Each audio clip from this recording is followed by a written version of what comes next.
Picture perfect. I paint a perfect picture.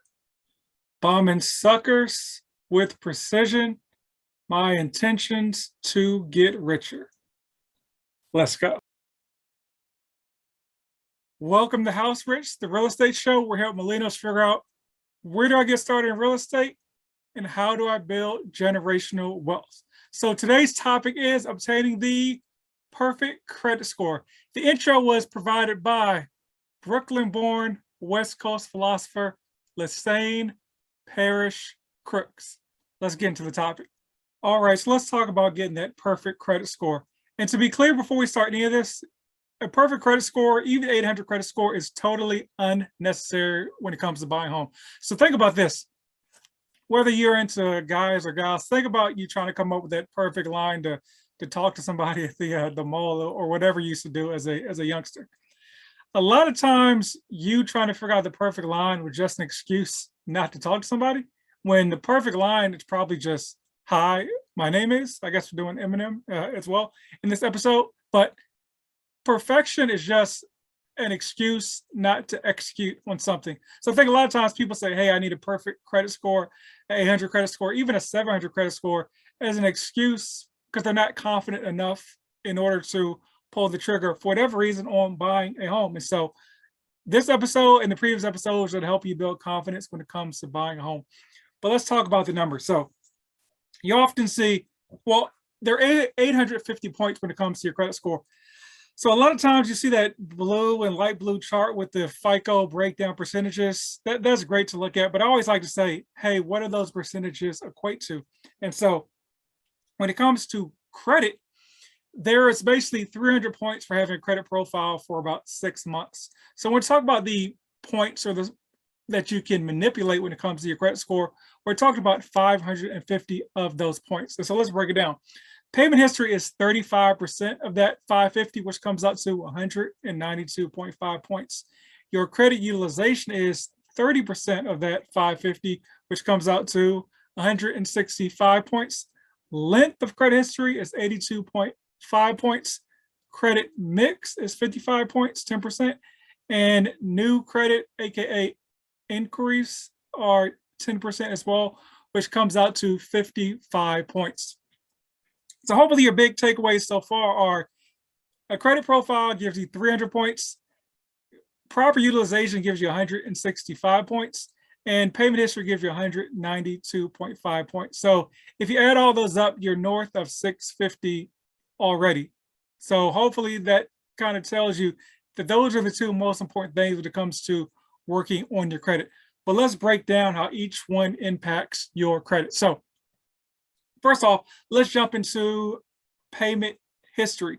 That's basically paying your bills on time. And so once again, that's 192.5 points. And so there are different things that impact your score negatively.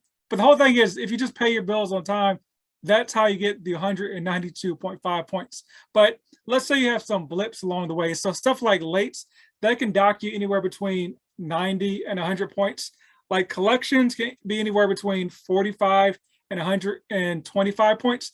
And I'll give you an example on how a collection docked my credit score 120 points. It was only $75. So when I was going to go purchase a home back in 2016, I've been monitoring my score on my credit app this whole time. And I knew my scores were in the 800s because that's what the app told me. And I knew I hadn't missed any bills like my entire life. And so when I went to go buy a home, they pulled the credit, yada, yada. And so luckily I asked the lender what my credit score was because they were just like, hey, everything's good to go. And so he told me it was like a 6, I think it was 684 was what he told me my credit score was. And I was like, huh, at this point, I didn't even know that your banking app was like a Vantage score. I just thought that was the score. So I was like, man, why is my score so low? And it's like, oh, there's this collection on there. And there was a collection from like 2 months ago on my credit report. It was 75 points. And I was like, what in the world is this? But I was like in the middle of the home buy process. So I was just like, it's $75. I don't even care.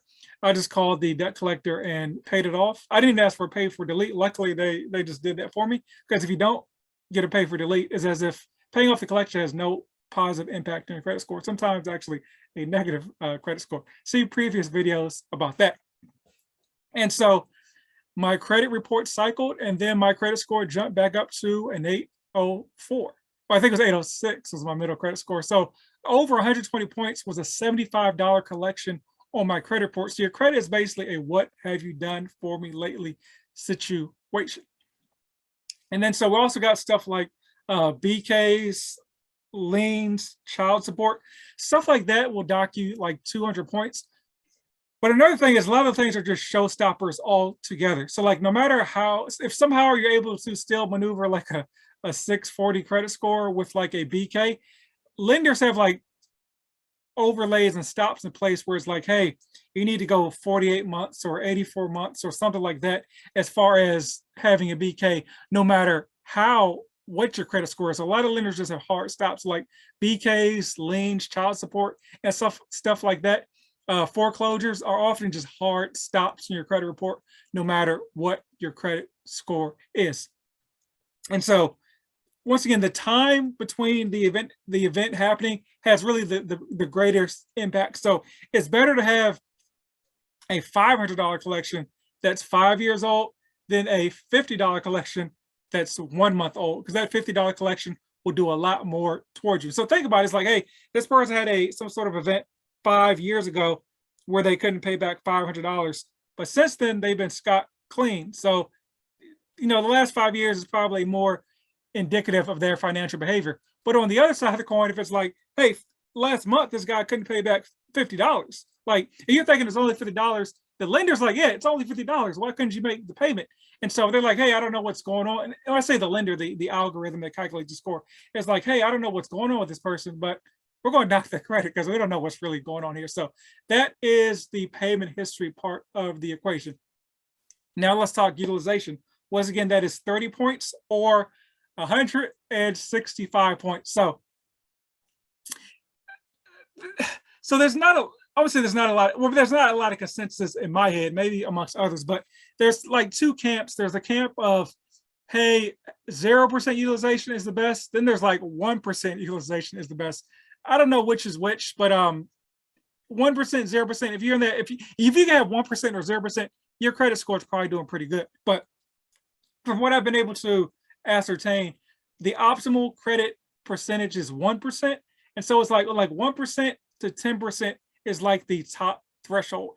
And that's because it kind of shows that you're at least using your credit and managing your credit. I guess the kind of thought process is, if you're at 0, it's just like this person maybe doesn't even know how to manage their credit at all. And so that's why 0 may not be the optimal percentage, but it's between 1 and 10%.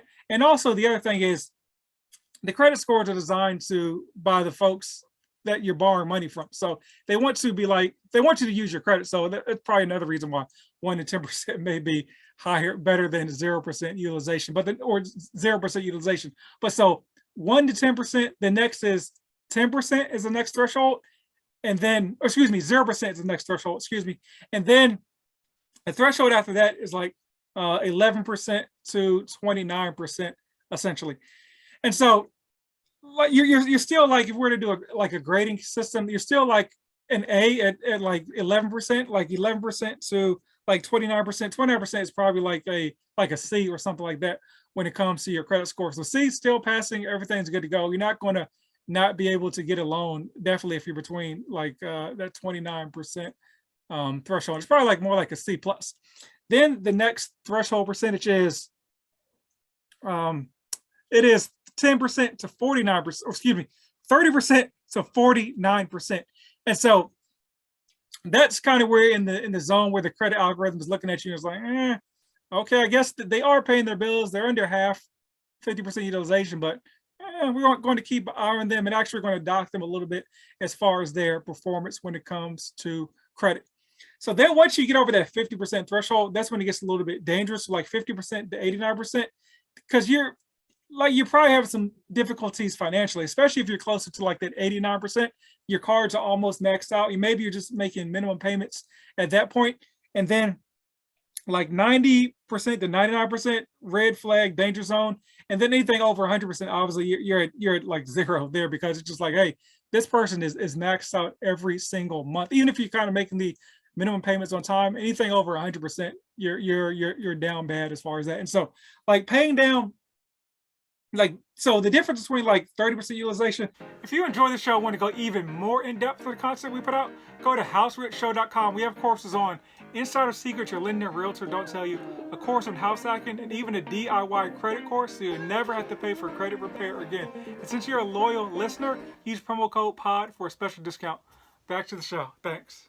And a 100% utilization can be anywhere between like, what is it, like 40 to like 80 points as far as where you are as far as your credit. So like paying your scores down under that 30% threshold can like gain you like 80 points as far as your credit score, or may not as easy as it is to be said, but also maybe getting like a credit increase somehow if you're able to get a credit increase. And so let's say your card balance was like 5,000. You had $5,000 on your credit card and your max limit was 6,000. If somehow you're able to get your credit balance increase up to 10,000, now you have 50% utilization, even though you've really done nothing as far as your credit. So once again, those are easier said than done, because your credit card company is doing the same math. They're like, okay, this person is having trouble paying down their bills. Would increasing their limit help or hurt this process as far as them paying down their bills? And you're thinking, hey, but they want more money as far as interest. Yeah, they do, but they also don't want you to default on the card altogether, and then you have to sell your $8,000 balance to a debt collector for maybe $80 or pennies on the dollar, whatever they sell that for. And so that's kind of the math they're doing as far as a credit card company, as far as increasing your limit. So let's jump into length of credit history. So now we're at 15%, which is 82.5 points as far as your length of credit history. And so, as I said in the intro, having a credit profile for 6 months gets you 300, like just free points as far as the baseline for your credit. So the basis for like length of credit history is 6 months. Really want to be between 7 and 10 years, kind of where you could try to get into that perfect threshold as far as your scores. So there's kind of two terms when we're looking at length of credit history. There's the length, and then there's the age. So length is like the length of the account. It's like I have a card with Wells Fargo. I've had that card for 7 years. The length of credit history in that card is 7 years. But I have another card with Chase for, let's make this math easy, for 1 year. And so the length of credit history in that account is 1 year. 7 plus 1 divided by 2, the two accounts, is 4. And so your age of credit history is 4. And that's really what your lender is looking, or excuse me, the algorithm is looking at, is your age of all your accounts. Age of all your accounts, excuse me. And so there's a couple ways to increase your length of credit history besides just letting time pass. I mean, you can be like an authorized user on an account. And so there's really 3 versions of being an authorized user, or 3 different types of ways that the credit card or whatever account you're on counts you when you're an authorized user, and it reports that to like the credit bureaus. And so 1, they may not do it at all. So you want to check to make sure that you're being added as authorized user, that will report your credit history. 2 is they'll report your credit history from that time forward. So like you get the credit history from that person from that time forward, their good credit history. And then some cards, they'll date it back to the beginning of the account. And so that's kind of how your length of credit history works. But really, it's going to be hard to get a 800 credit score, perfect credit score, unless you've been in the credit game for like 7 to 10 years. So if you're 20 or something like that, getting your first credit card, it's probably going to be to your late 20s before you're going to really approach that 800 credit score if you're trying to do it yourself. And so there's some credit cards you can get, folks, like as a kid and start building credit as well. So I should do a video on that. I just thought of an idea. I'll go over the credit cards and credit stuff that you can use even as a kid, and open it up and start building your kid credit history. And so let's talk about credit mix next.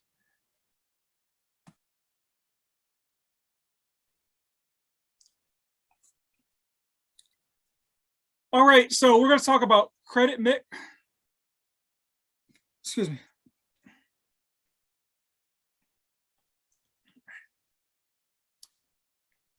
So we're going to talk about credit mix. We're going to go over that just briefly. And so there's basically two types of credit. There's installment loans and there are revolving accounts. So installment loans are like your mortgage payments, student loans, your car payments, stuff that you're paying installments, fixed payments on them, and they have a end date. And then there are revolving credit. So think about like your credit card, open accounts that are open forever. They revolve every month depending on what the balance is. And so there's not like a perfect mix, but you want to have don't go out and get new accounts honestly just to try to boost your credit, but you want to have maybe like one or two accounts, maybe two or three. So think about, and you probably maybe want to have one or two credit cards. I've honestly had two credit cards my whole entire life. I had one credit card when I bought my first two properties. That's all. And then so you definitely don't want to go get an installment loan just for kicks. But you're thinking about your car payment. You'll probably have a car loan at some point in time. You may have student loans, and you may have a mortgage already in another property. Those are installment loans. And so, last but not least, we're going to talk about my favorite category, which is new credit, essentially inquiries. And so, if you've heard me talk about this before, you know what I'm about to say. Inquiries do not matter. And so there's basically three time thresholds when it comes to inquiries. There is 0 to 3 months, where that's when your inquiry kind of matters. You're thinking about like 5 points what the inquiry hit is. Then there's 3 to 12 months, where it drops off drastically after the third month. Because here's what happens with inquiries. Either when you got the inquiry, you inquired about an item. Either you got financing for that item or you didn't. So after 3 months, like if you got a car, that car payment would now be on your credit report, and now that's impacting your length of credit. If you didn't get the financing, it's not on your credit report anymore, so it doesn't really matter. And then, like I said, that's why it drops off a cliff after 3 months, and then 12 months, it really doesn't matter at all. And then officially, it just falls off your credit report at the 24-month mark. And so, just a couple things we're talking about credit. So, any inquiry within I think it says 30 to 45 days, as far as a mortgage or a student loan, all counts as one inquiry. As far as your credit score, it'll show up on your credit report as multiple inquiries, but it just counts as one inquiry on your credit report. So there it is. That's kind of the formula, the method to get a perfect credit score. Hope you enjoyed the episode. I'm sure you did if you're still listening to this point. And I want to, as always, like the video, share with a friend, subscribe to the podcast. That helps my voice get out to folks just like you that are looking to buy your first home. And as always, rumor has it they're not making any more land. Get you some. I messed up my outro, but it's all good. The question I get most often is, what's a good rate? Right after that, how do I find a good realtor? Here's the solution. Join the Coins and Culture Realtor Referral Network. These are realtors my team and I have personally vetted. So enjoy the home buying process knowing you're working with a pro. Click the link in the description for more details. Back to the show.